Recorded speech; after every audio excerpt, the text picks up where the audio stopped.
السلام عليكم البنات، مرحبا بكم في قناة وصفات بدون كيماويات. اليوم جبت لكم وصفة طبيعية فعالة بزاف للكلف والتصبغات، وصفة مميزة بلا مواد كيماوية وبمكونات موجودة في كل دار. خليك معايا حتى الأخير باش تشوفي المكونات والطريقة ديال الاستعمال. ما تنساوش تدعموني باللايك وتشتركوا في القناة باش يوصلكم دائما وصفات طبيعية وآمنة للجمال ديالك. ندوزو الفيديو ديال اليوم على بركة الله. كأول مكون غادي نحتاجوه في هذه الوصفة وهو البطاطا أو البطاطس أو ماء البطاطس. يعني غادي ناخدو بطاطا تكون متوسطة الحجم أو لا تكون يعني صغيرة. غادي نبشروها نحكوها جيدا وغادي نستخلصوا داك الماء ديالها، يعني ماء البطاطس غادي يا اما نديروها يعني في الصفايه نصفيو داك الماء، اولا غادي نعصروها بيدينا كما غادي تشوفوا معايا في الفيديو. كما قلت ماء البطاطس فيه بزاف ديال الفوائد، يعني غني بزاف ديال الفوائد، كيفتح البشره وكيوحد اللون ديال البشره. فيه مكونات طبيعيه كتساعد على تفتيح البقع الداكنه، ايضا كيحارب التصبغات والكلف حيت غني بمضادات الاكسده اللي كتساعد على تخفيف اثار الشمس او التصبغات اللي كيجيو لينا يا اما من الحمل او التغيرات الهرمونيه. ايضا كيرطب البشره وكيعطيها لمعان صحي. يعني ماء البطاطس كيرطب لينا البشره وكيخليها كيخليها يعني مرتاحه ومنتعشه. ايضا الناس اللي كيعانيوا من الهالات السوداء او من الانتفاخات، فماء البطاطس راه رائع جدا، كيهدئ الانتفاخات وكيفتح اللون ديال الهالات، يعني ديال الهالات السوداء شويه بشويه، يعني كيفتحوا تدريجيا اكيد مع المداومه. ايضا مضاد للالتهابات وحبوب الوجه، اللي عنده الحبوب فماء البطاطس رائع جدا جدا جدا، يعني الا داومتوا عليه غادي يعطيكم نتائج غزاله بزاف. كيما شفتوا معايا في الفيديو، بعد ما حكيت البطاطا ديالي حكيتها مزيان وعصرت داك الماء، يعني غادي نحتاج غير الماء فقط. وهذا الشيء اللي يعني اللي بقى ليا من بعد ما يعني خديت منه الماء، اكيد ما غاديش نرميه، غادي نستعمله ندير ليه كما كتشوفوا معايا في الفيديو. وغادي نديرو في المجمد وغادي نحطو في يعني تحت عينيا كما قلت، راه هو رائع بزاف الانتفاخات والهالات السوداء.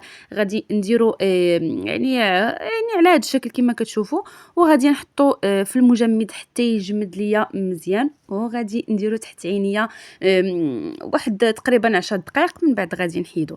غادي ندوزو يعني الوصفه ديالنا، نكملوا المكونات. كثاني مكون غادي نحتاجو في هذه الوصفه وهو عرقسوس.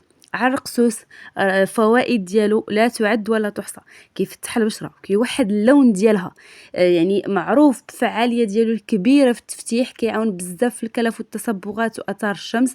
ايضا كيحارب البقع الداكنه والكلف، كيهدئ البشره الحساسه، يعني بشرته حساسه هو مهدئ طبيعي للبشره الحساسه.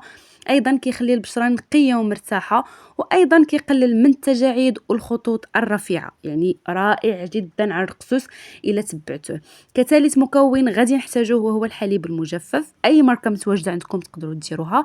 الحليب المجفف راه يعني فيه حمض اللاكتيك، وهذه الماده اللي كتساعد على تقشير خفيف للبشره وكتخليها يعني افتح وانعم. كيرطب بعمق، كينعم البشره، وكذلك كيخفف من اثار الشمس. غادي نحتاجو ايضا يعني راس معلقه صغيره من النيله الزرقاء. النيله الزرقاء يعني هضره على راسها يعني ما غاديش نحتاج نهضر عليها.